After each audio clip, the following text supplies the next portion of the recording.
Here we are on Unit 4. We're going to talk about the origin in Scripture. So the question we're going to address is, how is it that the Christians ended up with the Bible that they have? This may never have occurred to you. Some people believe the Bible just kind of floated down from heaven into the hands of the apostles and the prophets. That's really not the case. We're not Muslims. Muslims believe very similar that God just sent the Scriptures into the hands of Muhammad. The Christian Bible is much more complex in its history.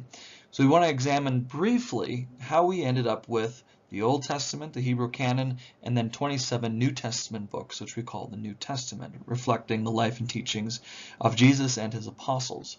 So let's look at that. And first I want to do a quick review on the next slide of where we were, because this is absolutely connected to our discussion of the nature of Scripture, looking at persecution from last week. So let's see persecution and then dive into the idea of Christian scriptures. Now, I saw most of your projects did reflect the most important element of last week's or last unit, connection between Polycarp, many fruit, if you figured out who that was, and his relationship to the earliest apostles, specifically the Apostle John. Polycarp was a student of John and became then a leader in Smyrna, and that's reflective of this early church tendency to want to have their leaders closely associated with Jesus. If it wasn't an apostle, it would have been someone like Polycarp who was trained by an apostle. Now the problem is, as you notice, a lot of these leaders were killed. You saw, imagine in your research, how in the reading of the Fox and Books of Martyrs, all of the apostles except for John, the Apostle John, were killed, were martyred, and many others who were in leadership were targeted and persecuted, such as Polycarp. So in light of the persecution, the question of authority and Scripture is going to come and in many ways shape and define the next 200 years of the church. What do we do now that all those who knew Jesus are dead and gone?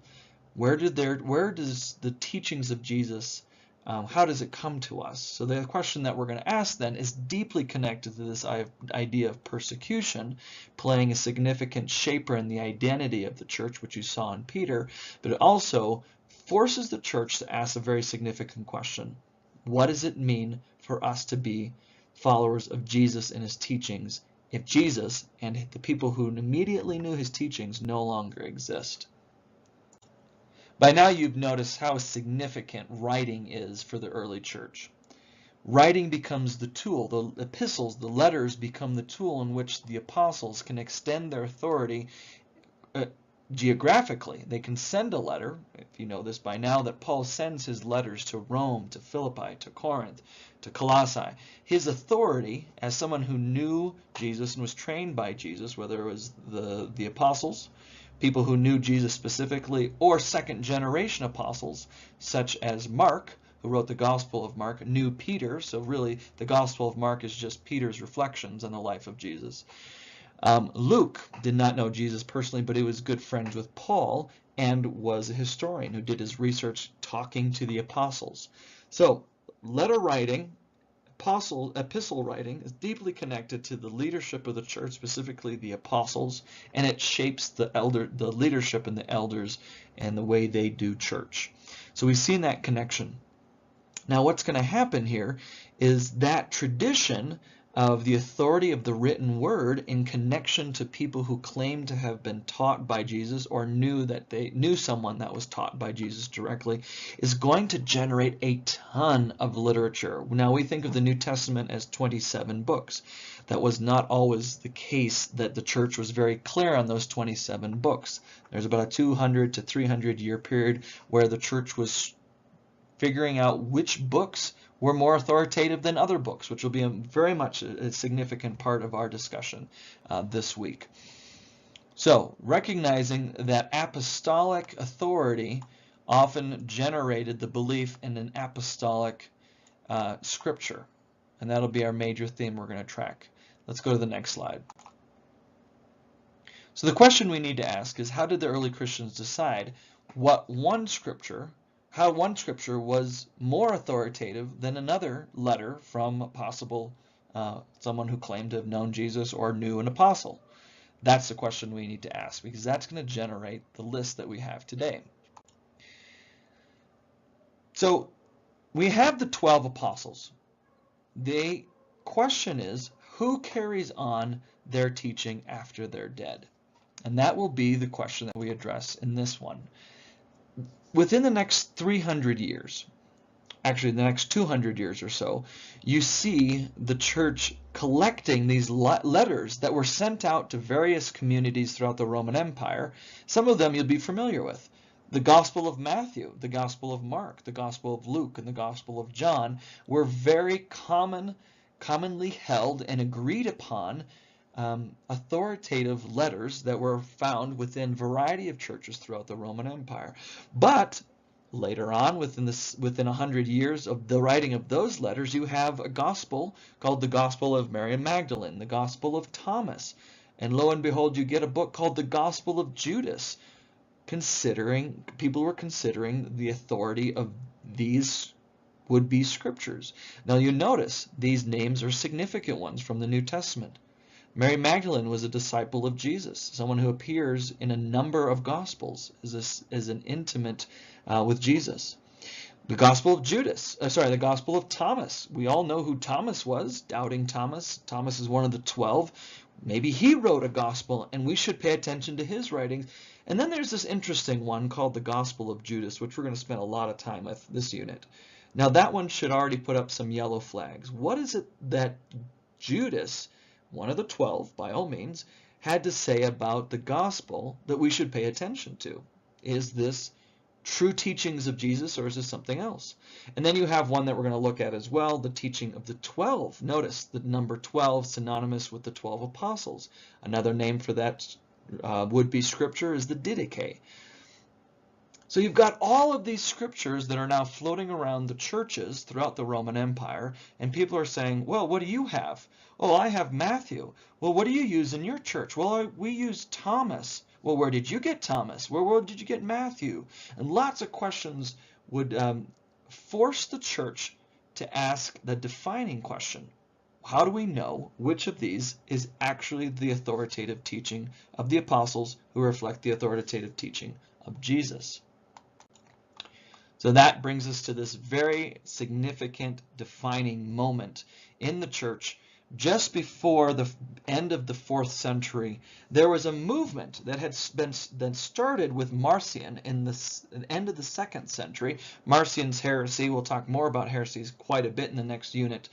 He comes along and says, I want to know what the Bible is. Now that's a very common question for people of that time, especially coming out of the Jewish tradition, where they had a history of already determining what their scriptures were. About 200 years before the time of Jesus, the Jewish community gathered and decided on the 39 books of the Hebrew canon, what we call the Old Testament. And those were the books that Jesus would have understood as authoritative. The earliest Christians would have used the 39 books of our Old Testament as authoritative scripture. So they have that tradition already. Marcion comes along at the end of the 2nd century and begins this movement of saying, wait a second, what is our scripture? Now he does something really interesting here. He looks at the Hebrew Bible and says, the God of the Hebrew Bible is really different than the God of the New Testament.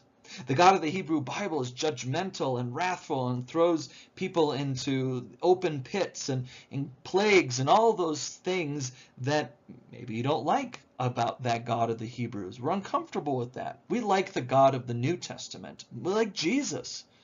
We like his compassion and his mercy. So Marcion does this. He begins to teach. He's a leader. He's an elder in a church. There's a common theme. He says, let's get rid of the Old Testament.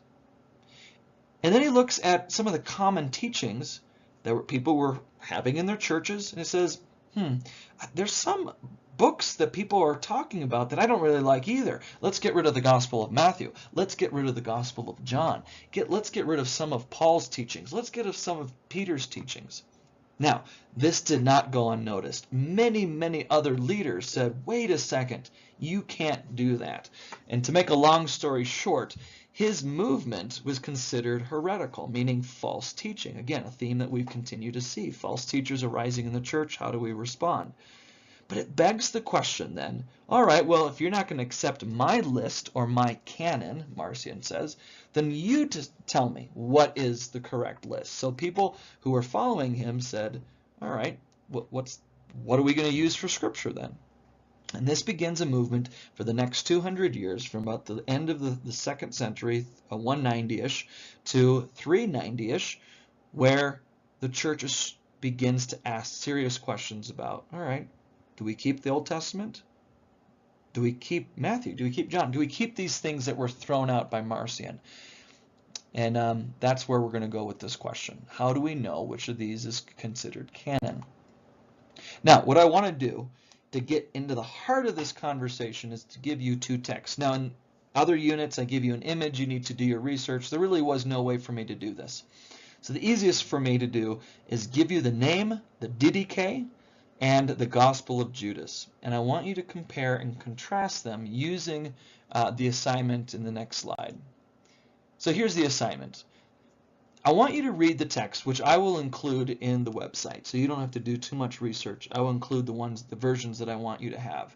You're going to read these texts and look to answer the following question. And I really do believe that you're going to find these to be quite interesting. These were considered by segments within the church to be authoritative, just like the Gospel of John, the Gospel of Mark, just like Acts and Romans that we're so familiar with. They were being held up as authoritative.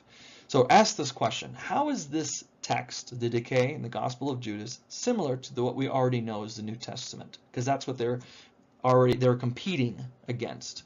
How is this text different from what we know as the New Testament? There's a number of key features in here, and one in particular, which I won't tell you, you have to discover on your own. It really will stand out to you is how is this in any way related to what we know as the New Testament? It'll be fairly obvious. Now, which of these texts, number 3, would most make sense for the earliest Christians who were Jewish? Now, that's the key here. If these 2 texts are claiming to have been written by apostles, right? The Didache is written by the 12 apostles, according to the tradition, and the Gospel of Judas is written by Judas, friend of Jesus. They were written within the 1st century in a Jewish context. The dead giveaway, and this is what I need you to pay attention to, which of these texts honors the Jewish tradition, honors what you know to be the life of the earliest Christians, both from history and from what we know as the New Testament era? Now, like before, you can create your own essay, 500 to 800 words. Talk to me if those numbers don't work.